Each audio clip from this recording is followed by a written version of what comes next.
प्रतिशत पर आधारित प्रश्नों के प्रकार में हम देखेंगे, यह पांचवा प्रकार है।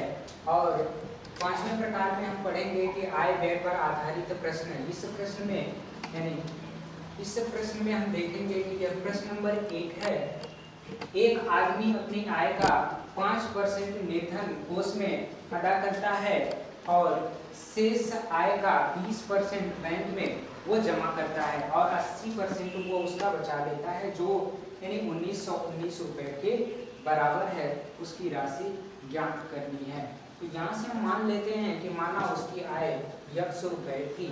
अब वह यानी 5%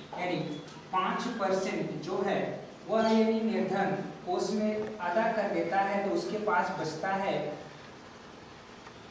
95%, यानी 5 माइनस कर देंगे 100% में से, तो 95% बचा।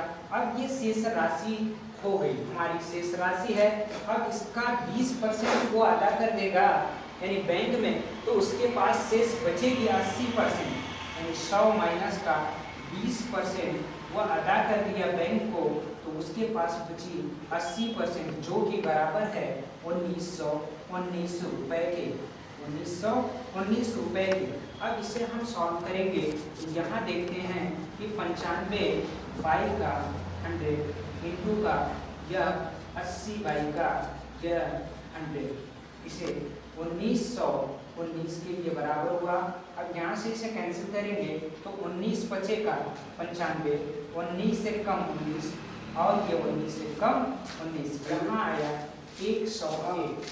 ठीक, यहाँ से इसे कैंसिल आउट करते हैं, तो ये 0 से 0 को कैंसिल कर दिए, 4 से कैंसिल, 4 गुना का 8, 25 चौका ये 100 हो गया।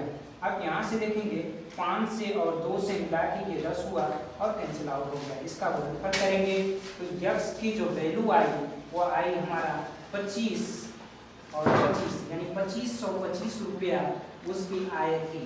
यानी उस आदमी के द्वारा उसकी कमाई कितनी थी? 2525 रुपया, जिससे 5% वह निर्धन कोष में अदा किया था और उसका 20 शेष का 20% उसने बैंक खाता में जमा करने के बाद उसके पास जो बची राशि थी 1900 रुपए की थी।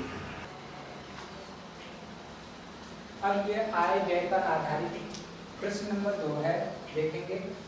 नीलम अपनी कुल आय का 20% मकान के किराए पर तथा शेष का 70% घरेलू मदों पर खर्च कर देती है। यदि वह 36 रुपए की बचत करती है तो उसकी कुल आय कितनी थी? हमें कुल आय को ज्ञात करना होगा। तो यहाँ देखना है कि उसकी कुल आय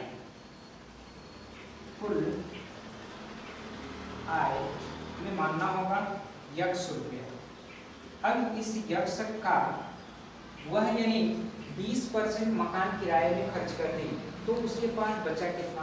80% बचा। उसके पास 80% ही बचा, यानी जितनी कमा रही थी उसका 80% ही उसके पास बचा हुआ है। और अब वह शेष का, ये जो शेष राशि है उसका उसके पास 70% घरेलू खर्च है, तो बचा है उसके पास 30%। अब इसका जो 30% होगा वही उसका शेष धनराशि होगी, तो उसका 30% जो है वो 3600 रुपए के बराबर है। तो ये 3600 रुपए हो गए। अब इसका कैंसिल आउट करेंगे, ये देखते हैं 0 से 0 कैंसिल आउट कर दिए। अब यहाँ से 3 से काटेंगे तो 12 में कैंसिल हो जाएगा, ये 1200 बचा। और ये कैंसिल आउट करेंगे इससे, तो यह 4 बार में 4 दिया है 12 और 4 गुना का 8। अब इससे इसको आधा कर देते हैं तो ये हो गया हमारा 150। अब इसका ये गुणा करेंगे तो यक्स की जो वैल्यू आई वो कितनी आ गई? 15,000 रुपए। उसके पास 15,000 की आय थी, जिससे वह 20% मकान किराए में खर्च करती थी और शेष का 70% घरेलू मदों पर खर्च करती थी और 3600 की वह बचत कर लेती थी, तो उसकी आय 15,000 रुपए थी। प्रतिशत पर आधारित प्रश्न में ये पांचवा आय व्यय पर आधारित प्रश्न था। ये प्रश्न नंबर 3 है। ए अपने मासिक वेतन का 20% बचाता है। यदि उसकी मासिक व्यय 6000 रुपए हो तो उसकी मासिक बचत ज्ञात करनी है। उसकी मासिक बचत हमें ज्ञात करनी है। तो यहाँ से हमें देखना होगा कि एक ही मासिक वेतन नहीं पता है, वेतन नहीं पता, उसका 20% वह बचाता है और उसका मासिक व्यय जो खर्च है उतना दिया गया है। तो यदि वह अपनी पूरी खर्च का 20% बचाता है और वह 6000 व्यय करता है, खर्च करता है, तो हमारा खर्च जो है 100% में से 80% खर्च है। तो हम यहाँ देखेंगे कि 80% जो है हमारा व्यय है, तो ये 6000 के बराबर है। तो इस तरह से हम देखेंगे कि इसका क्या है कि उसकी मासिक बचत ज्ञात करनी है, यानी हमें 20% का वैल्यू ज्ञात करना है। तो 20% की वैल्यू ज्ञात करने के लिए इसे 4 से कैंसिल आउट करेंगे, तो 4 गुना का 8 होगा, ये 20% हमें ज्ञात हो गया। और 4 से इसको डिवाइड करेंगे, तो ये 4 एक कम 4 हो गया, और 4 बचेगा 20 और ये डबल 0, यानी 20% की जो वैल्यू आई वो हमारा 1500 रुपये आया, यानी उसकी बचत जो थी वो 1500 रुपये थी। प्रतिशत पर आधारित प्रश्नों में ये छठा प्रकार होगा मेरा, यानी चुनाव पर आधारित प्रश्न। अब ये देखेंगे प्रश्न नंबर 1 है, एक चुनाव में 2 उम्मीदवार थे, जीतने वाले उम्मीदवार को मतों का 65% मत प्राप्त है और वह 900 मतों से विजयी हुआ। ज्ञात करना है कि उस सूची में कितने मतदाता थे। तो ऐसे कंडीशन में जब टोटल मतों की संख्या में ज्ञात करनी होती है, तो टोटल मतों की संख्या ये 100% होती है। यदि हम 100% ये मान लें, ठीक है, माना ये हमारा माना हो गया 100%, यानी मत यानी टोटल मतदाता थे, इसका 2 भाग होगा, जिसमें 65% मत जो है वो जीतने वाला उम्मीदवार पाया और इसका 35% शेष बचा हुआ 35, यानी 100 माइनस का यह 65, यानी बराबर हो गया ये 35%। ये 35% हारने वाला मत प्राप्त किया है। अब देखेंगे कि यह जो जीतने वाला है वह जीतने वाला 900 मतों से विजयी हुआ है। अब यहाँ से देखना है कि ये दोनों परसेंटेज का डिफरेंट कितना है, उतने ही मतों से वह विजयी होगा। तो यहाँ से हम 65 माइनस का करते हैं 35 और इन दोनों का डिफरेंट जितना भी आएगा यहाँ से देख लेते हैं, ये 900 मत हो गया। अब यहाँ से इन दोनों का डिफरेंट हम ज्ञात करेंगे, तो ये आएगा हमारा 5 में से 5 को माइनस करेंगे 0 होगा और 6 में से ये 3 आ गया, यानी 30% मत बराबर 900 के है। अब यहाँ से इसे कैंसिल आउट करेंगे, तो ये 3 का 30 हो गया और ये 3 3 का 9 हुआ, ये इतना हुआ। अब यहाँ हमें टोटल मतों की संख्या जो है वो 100% है, तो इसे हम ये समझ लेते हैं कि 10% बराबर 300 मत हैं, तो हमारा 100% बराबर कितना होगा, तो 100% बराबर हमारा 3000 मत होंगे। यहाँ टोटल मतों की संख्या 3000। चुनाव पर आधारित प्रश्न का ये दूसरा प्रश्न है। एक चुनाव में 20% अवैध मत घोषित हो गए। करीम और रावत 2 उम्मीदवार थे। रावत वैध मतों का 40% मत प्राप्त किया और 1600 मतों से वो क्या होता है, हार जाता है। अब हमें ज्ञात करना है कि कुल मतों की संख्या कितनी है। यहाँ देखना है कि कुल मतों की संख्या यदि 100% थी, कुल मतों की संख्या 100% थी, जिसमें से हमारा 20% मत अवैध हो गया, अवैध घोषित हो गया, अवैध घोषित हो गया, तो हमारा इसका जो है वो 20% अवैध घोषित हो गया। तो हमारे पास वैध जो वैध मत हैं वो हमारे पास बचे 80%। यह हमारा 80% बचा और ये बचा 20%। अब इसी को 100% मानते हुए हम 2 उम्मीदवारों में क्या करेंगे, विभक्त करेंगे। तो हारने वाला जो है वो यानी 40% मत प्राप्त किया है, तो यह हारने वाला 40% मत प्राप्त किया है और यानी 100 पूरा मानते हुए इसे हल करेंगे तो 40% हारने वाला पाया, तो 60% जीतने वाला पाया।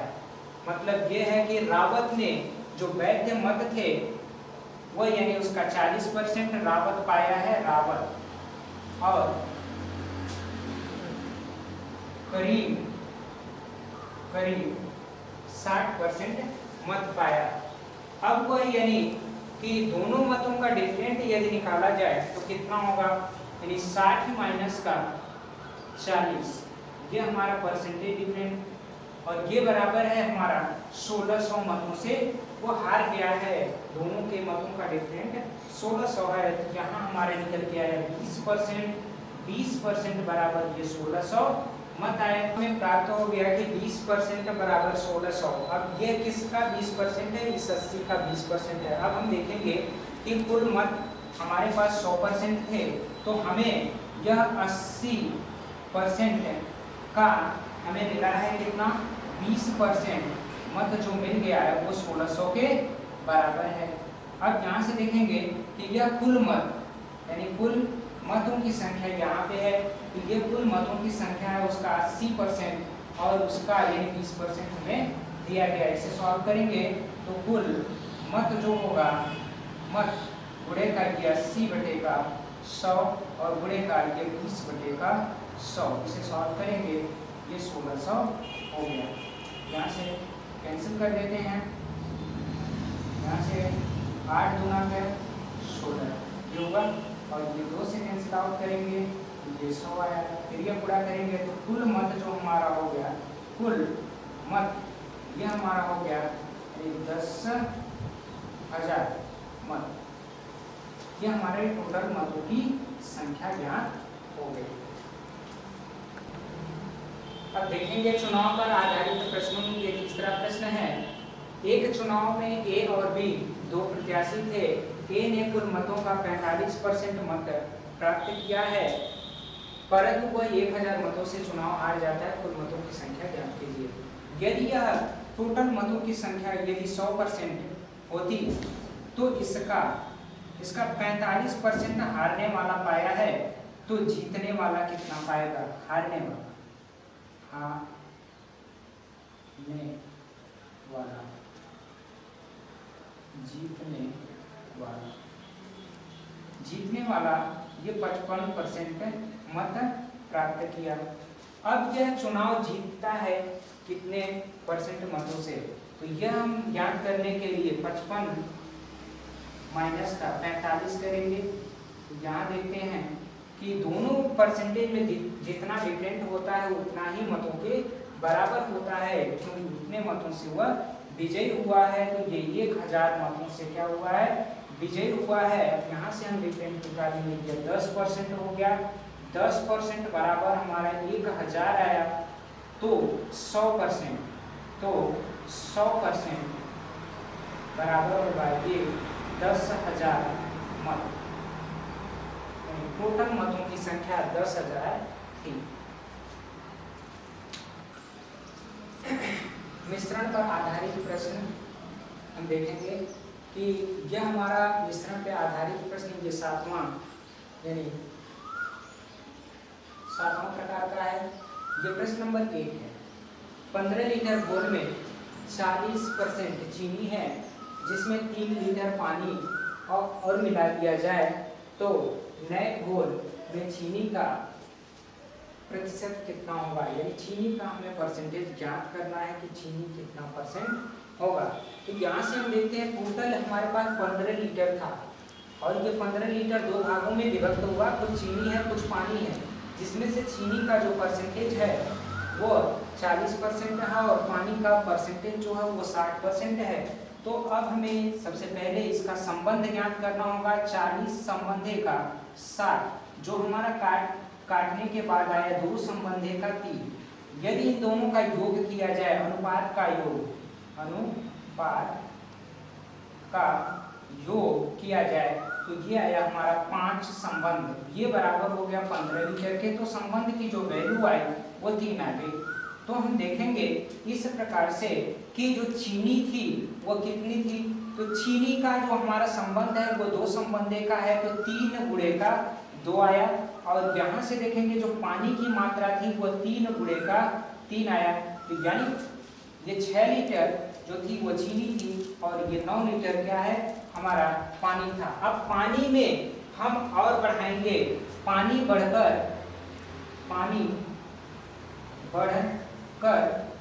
9 प्लस का 3 लीटर बढ़ा दिया गया, ये टोटल हो गया 12। अब चीनी और पानी का कुल लीटर की संख्या जो है वो 12 प्लस का 6 18 हुआ। अब यहाँ से हमें चीनी का परसेंटेज निकालना है, तो 6 बाई का 18 इंटू का हम करेंगे 100, इसे कैंसिल आउट करते हैं तो ये हमारा आता है 33 सही 1/3%। ये 33 सही 1/3% जो है वो चीनी का मात्रा इसमें शामिल की गई है। मिश्रण पर आधारित प्रश्न नंबर 2 है, बालू और लोहे के 10 किग्रा मिश्रण में 20% लोहा है, उसमें से कितना परसेंट मतलब कितना और बालू मिलाया जाए कि वह 10% हो जाए। तो यहाँ हम देखेंगे टोटली हमारे पास जो है वह 10 केजी है, 10 किलोग्राम है, जो यानी जिसमें लोहे की मात्रा, लोहा जो है वो 20% का है और जो हमारा यानी बालू है वो 80% है, बालू 80% है। तो इसका संबंध निकालेंगे, ये 20 संबंध का 80 आया। यहाँ से हम देखते हैं कि यह आ गया कि 1 संबंध 4। अब अनुपातों का योग, यदि अनुपातों का योग करते हैं तो ये 5 संबंध में आया और 5 संबंध बराबर 10 केजी थे, तो इस संबंध की वैल्यू आई 2। अब यहाँ से देखेंगे कि 2 केजी हमारा लोहा था और यह हमारा 8 केजी बालू था। अब हमें यह देखना है कि लोहा 10% हो जाए, तो लोहा हमें बालू को मिलाना है, तो इसमें से देखेंगे कि बालू और मिलाया जाए तो बालू में हम कुछ मात्रा जोड़ देते हैं, तो वह मान लेते हैं कि x केजी जोड़ा जाए, तो यह यानी टोटली हो जाएगा 8 प्लस का x। अब हमें निकालना ये है कि यह लोहा जो हो जाए 10% हो जाए, यह 2 बाई का, अब टोटली कितना हुआ, टोटली इन दोनों को हम जोड़ेंगे, जोड़ेंगे तो ये हो गया हमारा 10 प्लस का x। अब इसमें इंटू का 100 करेंगे और ये बराबर हो गया हमारा यानी 10% के, ये 10% के बराबर हुआ। अब इसे हम सॉल्व करते हैं, ये सॉल्व करेंगे तो देखेंगे कि ये हो गया हमारा 20 बराबर ये 10 और प्लस का x, तो x बराबर आया ये 10 केजी, ये हमारा 10 केजी उत्तर रहा। इसमें हम 10 किलोग्राम और बालू मिला दें तो लोहे का जो मात्रा हो जाएगा वो 10% हो जाएगा। यहाँ मिश्रण का हम तीसरा सवाल देखेंगे कि 2 धातुओं के 25 ग्राम मिश्रण में 40% पहली धातु है और दूसरी धातु, कितना कम कर दिया जाए कि पहला जो है वो 40% बदल कर 50% हो जाए। तो यहाँ सबसे पहले हमें 25 ग्राम धातु में फर्स्ट धातु और यहाँ सेकेंड धातु है, तो फर्स्ट धातु पहली धातु पहले 40% थी और दूसरी धातु जो थी वो 60% थी। ये हमें पता चला कि टोटली वैल्यू 100% मानते हुए यदि हम 40% पहली धातु को रखें तो 100 में से 40 को घटाने के बाद हमारा दूसरा यानी धातु 60% मिला। यदि इनके संबंध की बात करें तो 40 संबंध का 60 हुआ, तो यहाँ से हमारा आया यानी कैंसिल आउट करेंगे इसको, तो यह 2 संबंध का 3 आएगा, यानी 2 संबंध के 3 के संबंध में यह यानी रखी गई है धातु को। तो यहाँ संबंध का योग, अनुपात का योग करेंगे तो योग जो हमारा आने वाला 5 संबंध की वैल्यू है ये 25। अब यहाँ से कैंसिल आउट करेंगे, संबंध का जो मान आया वो 5 आया, संबंध की वैल्यू 5 आ गई। तो हम देखेंगे जो पहली धातु थी वह हमारा निकल के आई यानी 2 गुणे का 5, और सेकंड जो धातु थी वह 3 गुणे का हमारा आया कितना यानी 5। ये हो गया हमारा 10 और ये हो गया हमारा 15।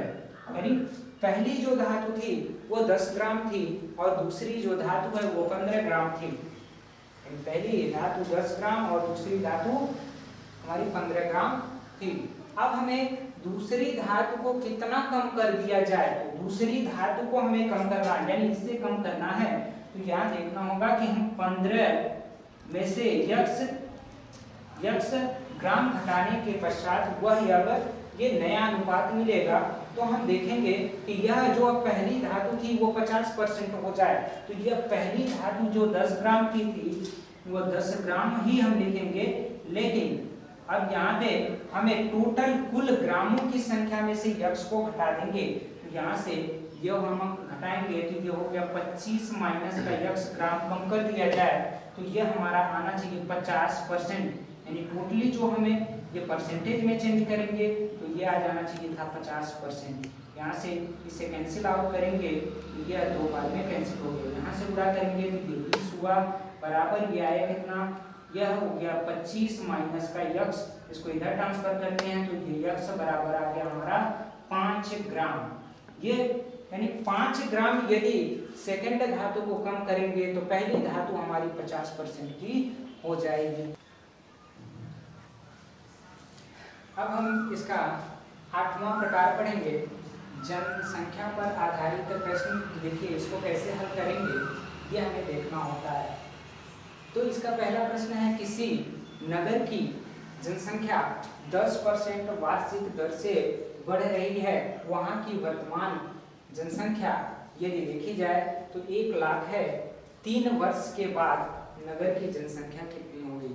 तो इसे सॉल्व करने के लिए हम देखेंगे कि यहाँ 10% का भिन्न रूप क्या होता है। 10% का भिन्न रूप 1/10 होता है, 1/10। तो इसका 3 सालों में हम निकालेंगे तो 3 सालों में 1/10% निकालते हैं कि किस रेशियो से ये वृद्धि करेगा। तो हमारा मूलतः जो है वो कितना है, 1 लाख है। ये 1 लाख की जनसंख्या थी और ये पहले बार 1/10 के रेशियो से ये वृद्धि करेगी। तो 1/टोटल यानी टोटल जनसंख्या का 1/10 वृद्धि करेगी। तो ये हमारा हो जाएगा 10,000। 10,000 ये जनसंख्या बढ़ी और दूसरे साल भी ये बढ़ी 10,000 की रेशियो से। और जब दूसरे साल बढ़ी तो पहले साल जो बढ़ी थी जनसंख्या वो अधिक यानी 1/10 की रेशियो से वृद्धि कर जाएगी। तो यहाँ से हम देखते हैं कि इसका 1/10 की रेशियो हम निकालेंगे तो ये हमारा आएगा 1000।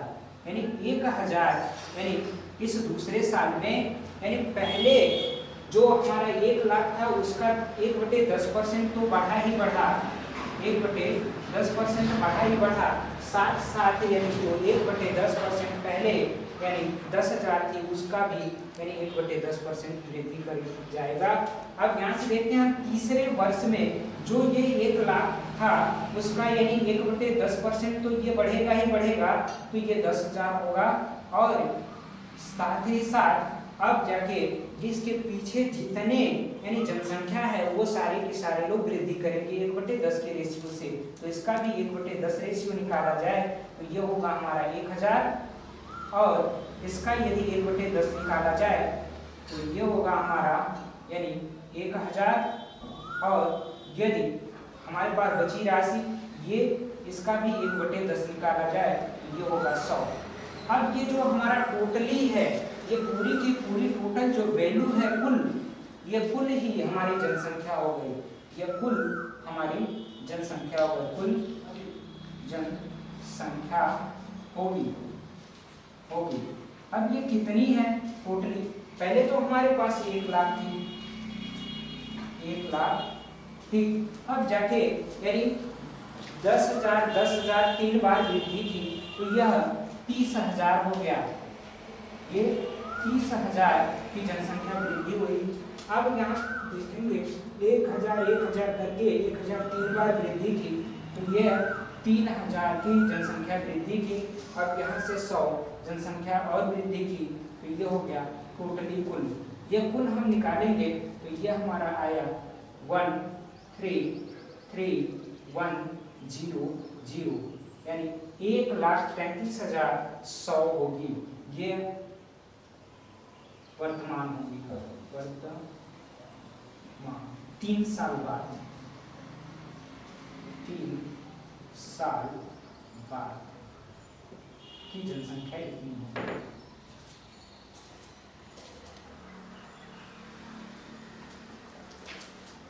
यहाँ हम जनसंख्या पे आधारित ये दूसरा प्रश्न देखेंगे। मोहन की गांव की आबादी इस समय 6,760 है, यदि उसमें 4% वार्षिक दर से वृद्धि हो रही होगी तो 2 वर्ष पूर्व उसके गांव की जनसंख्या कितनी थी, ये हमें निकालना है कि 2 वर्ष पूर्व उसके गांव की जनसंख्या कितनी होगी। तो यहाँ हम देखेंगे कि 4% का जो भिन्न रूप होगा वो होगा 1/25। अब यहाँ से हमें 2 वर्षों का निकालना होता है तो हमें इसका हर का स्क्वायर करके यूनिट के रूप में मानना होता है। तो यहाँ से 25 का हम स्क्वायर करेंगे, 25 यहाँ 2 वर्ष की बात की गई है, तो ये हमारा आ जाएगा 625 यूनिट, 625 यूनिट ये हम मानेंगे। तो पहले साल में यदि हम निकालें 1/25 तो यह हमारा आ गया 25, और यदि दूसरे साल हम निकालते हैं 1/25 तो यह हमारा आ गया 25। अब हम पहले का भी 1/25 इसमें इंक्रीज कर लेते हैं, तो 1/25 यदि निकालते हैं तो इसका आता है 1। अब ये जो टोटल मान हमें आया, ये हमारा मान जो होगा वो 6,760 के बराबर होगी जनसंख्या। तो यहाँ से हम टोटली सबका जोड़ करेंगे तो 625 प्लस 25 प्लस 25 प्लस का 1, यह हमारा इतना यूनिट हो गया, यह बराबर हमारा 6,760 हुआ जनसंख्या। ये टोटली करते हैं तो 676 यूनिट आया, जो यही 6,760 के बराबर है। इसे कैंसिल आउट करेंगे, ये 10 बार में कटा, तो 1 यूनिट की जो वैल्यू हुई वो 10 हो गई। अब यहाँ से हम देखेंगे कि हमारा यानी मूलतः जो यानी जनसंख्या थी वो कितनी थी। तो यहाँ से ये मूलतः हमारी जनसंख्या है, तो ये यूनिट की वैल्यू 10 है, तो हमारा इतना यूनिट की वैल्यू कितनी रही होगी। तो यहाँ से 6, 2, 5 यूनिट बराबर 625 यूनिट बराबर, तो 625 गुणेगा ये 10 कर लेंगे, तो यहाँ से 625 यानी 6,250, यानी उस गांव की जनसंख्या 2 वर्ष पूर्व यानी 6,250 थी। प्रतिशत पर आधारित प्रश्नों के प्रकार में हम देखेंगे संख्याओं पर आधारित प्रश्न। अब हमारे ये टाइप्स नंबर 9 है। अब इसमें देखेंगे ये संख्याओं पर आधारित प्रश्न कैसे पूछे जाते हैं। इसमें पहला सवाल है कि एक संख्या का 80% दूसरी संख्या के 50% के बराबर है, यदि दूसरी संख्या जो है पहली संख्या का x% है तो x की वैल्यू आपसे पूछी जा रही है। तो यहाँ से देखेंगे कि फर्स्ट संख्या, फर्स्ट मान लेते हैं 80%, तो 80 बाई का 100 जानते हैं बराबर, यहाँ से सेकेंड संख्या का आप 50% करिए, 50 बटे का 100, यहाँ 100 से 100 को कैंसिल आउट करिए, 0 को 0 से कैंसिल आउट करिए, यहाँ से 8 फर्स्ट बराबर हो गया सेकेंड संख्या यानी 5 सेकेंड संख्या। यहाँ से आप फर्स्ट संख्या की वैल्यू ज्ञात करेंगे तो ये 5 सेकेंड संख्या बटेगा कितना हो गया 8। ये आपका समीकरण एक ही तरह से आप मानिए और इस तरह से करने दीजिए।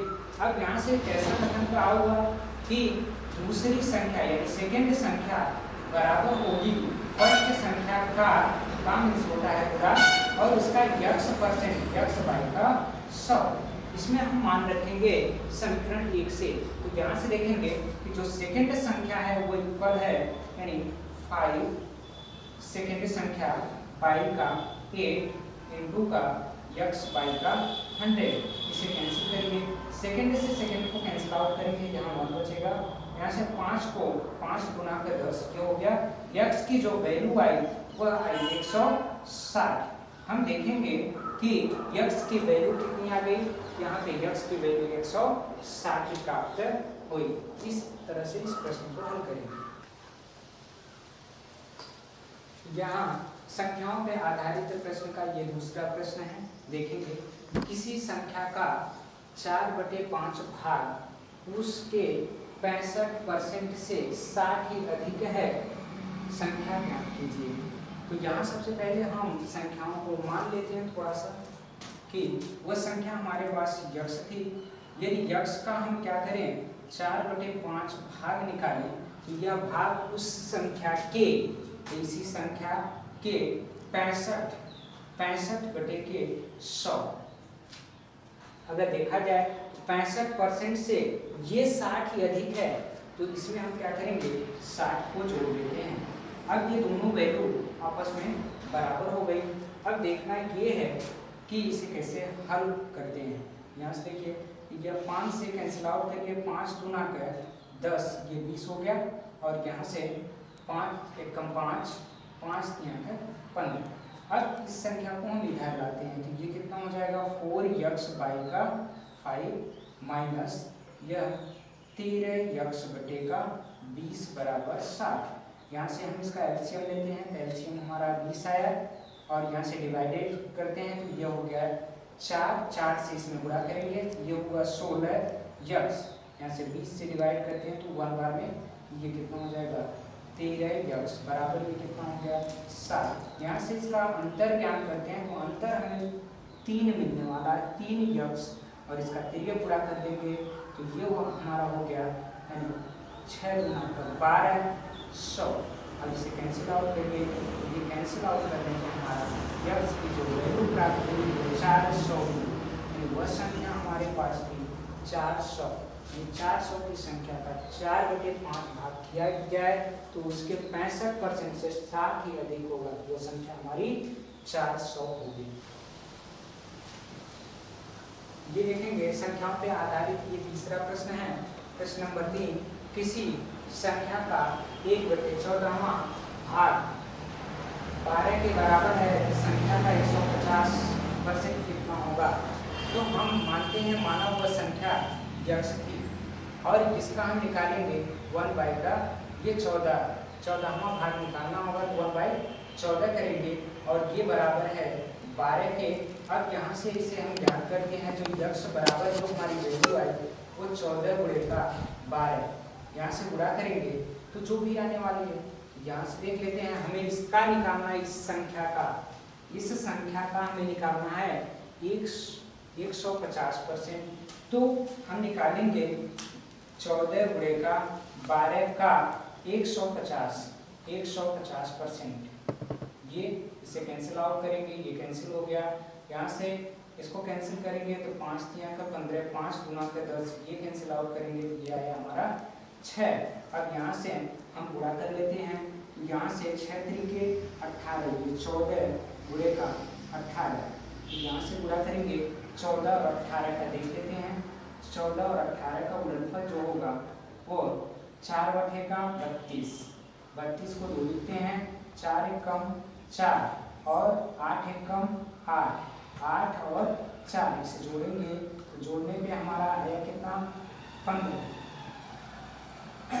15 को 5 लिखते हैं, 1 एकम 1, 1 2, यह हमारा आ गया टोटल वह संख्या 552 होगी, 252 होगी, वह संख्या 252 होगी। यहाँ हम देख रहे हैं कि प्रश्न नंबर 1 परीक्षा में फेल और पास पे आधारित प्रश्न है और ये परसेंटेज का यानी 10वां प्रकार है। इसमें देखेंगे कि किसी भी परीक्षा में ठीक वो 60% विद्यार्थी जो है वो गणित में और 70% विद्यार्थी अंग्रेजी में और 50% विद्यार्थी दोनों में उत्तीर्ण हुए। कुल कितने प्रतिशत विद्यार्थी उत्तीर्ण हुए ये हमें जानना है। तो यहाँ से देखेंगे कि उत्तीर्ण हुए की संख्या हमें ज्ञात करना है। तो गणित में जो है वो 60% और अंग्रेजी में हमारा यानी 70%। कुल कितने हुए, कुल ज्ञात करेंगे तो ये हमारा आ गया 130 ये टोटल हो गया। लेकिन जो दोनों में होंगे वो 2 बार शामिल हो गए, अतः उनको घटाने पर दोनों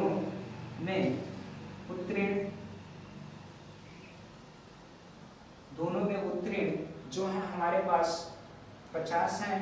तो अतः उत्तीर्ण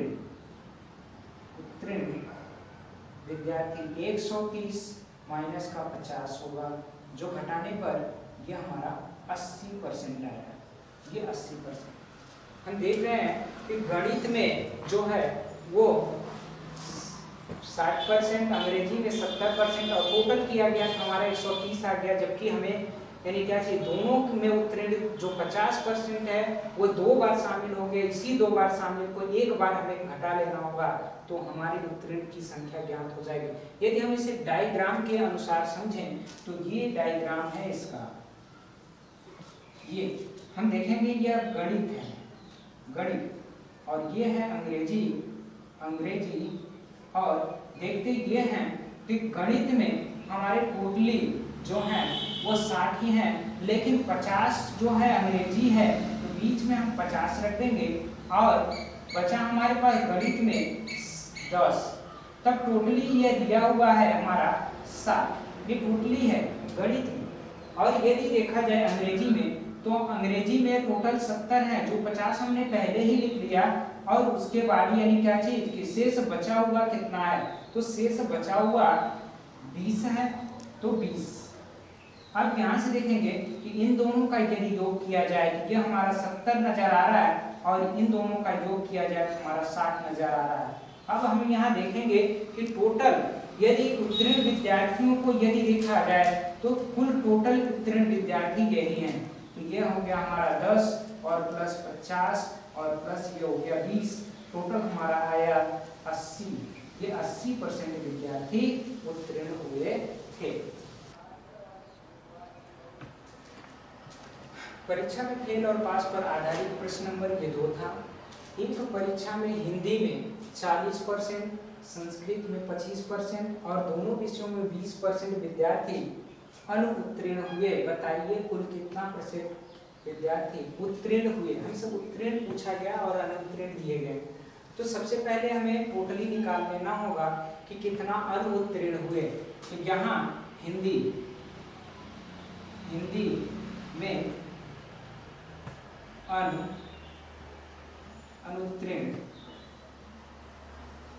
में अनुत्तीर्ण 40% और संस्कृत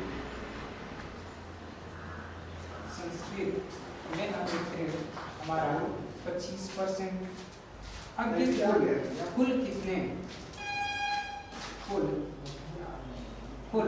अनुत्तीर्ण आपसे ज्यादा ये हो गए 65%, यानी कुल 65% हुए। लेकिन केवल अनुत्तीर्ण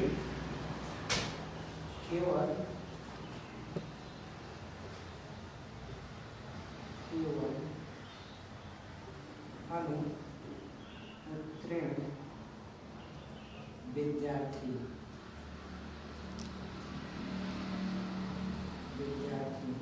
तो ये 65 माइनस का यानी 20, ये हो गया कि हमारा 45%। यानी 45% जो विद्यार्थी हैं वो सभी विषयों को, दोनों विषयों को मिलाते हुए 45% विद्यार्थी अनुत्तीर्ण हुए थे। यदि कुल 100% विद्यार्थी हों तो उसमें से उत्तीर्ण उत्तीर्ण विद्यार्थी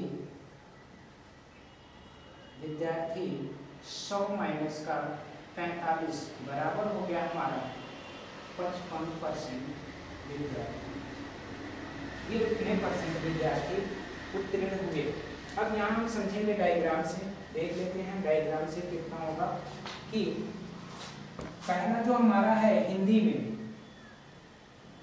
हिंदी इसका ये होगा, और फिर दूसरा संस्कृत का है, ये है संस्कृत। ये दोनों में देखेंगे तो दोनों विषयों में पास होने वाले 20% हैं, ठीक।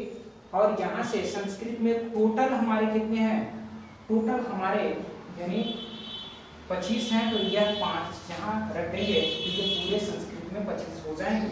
और यहाँ से देखते हैं ये 40 है तो 20 यहाँ रख ही दिए हैं, तो यहाँ 20 बचा। अब कुल ये टोटली जो हो गए, ये कुल यानी कुल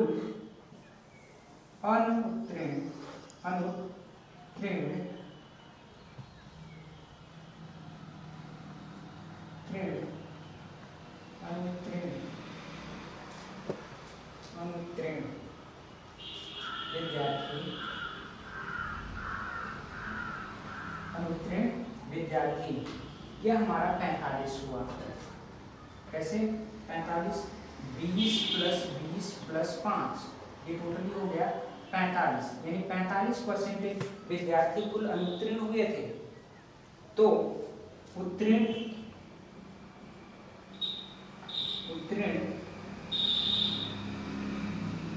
विद्यार्थी टोटल 100% विद्यार्थी होते हैं और उसमें से 45% अनुत्तीर्ण हो गए, तो 45% घटाएंगे तो ये हमारा हो गया 55% विद्यार्थी उत्तीर्ण हुए। 55% विद्यार्थी उत्तीर्ण हो गए। परीक्षा में फेल पास पर आधारित प्रश्न का ये प्रश्न नंबर 3 है। हिंदी की परीक्षा में 2 प्रश्न पत्र थे। प्रथम प्रश्न पत्र में 75% छात्र जो हैं और द्वितीय प्रश्न पत्र में 55% छात्र उत्तीर्ण हुए, जबकि दोनों प्रश्न पत्रों में 35% छात्र अनुत्तीर्ण रहे। तो सबसे पहला काम हमें ये करना होगा कि अनुत्तीर्णों की संख्या और उत्तीर्णों की संख्या अलग अलग निकालनी होगी। तो सबसे पहले प्रथम प्रश्न पत्र में देख लेते हैं कि यदि टोटल 100 लोग थे तो उसमें से यानी 100% लोग थे तो उसमें से यानी 75 छात्र जो हैं उत्तीर्ण हो गए हैं, तो अनुत्तीर्ण की संख्या कितनी हो, 75 माइनस, ये हमारा आ गया टोटली यानी 75% घटाएंगे तो 25% होगा। सेकंड में हम देखते हैं कि यदि 100% है तो उसमें से हम 55% को माइनस कर देंगे तो ये हमारा आया यानी 45%। ये 45% और 25% जो है यह दोनों हमारे क्या है, अनुत्तीर्ण है। ये अनुत्तीर्ण विद्यार्थी हैं, जबकि दोनों विषयों में देखा जाए तो अनुत्तीर्ण कितने हैं, 35 हैं। तो कुल अनुत्तीर्ण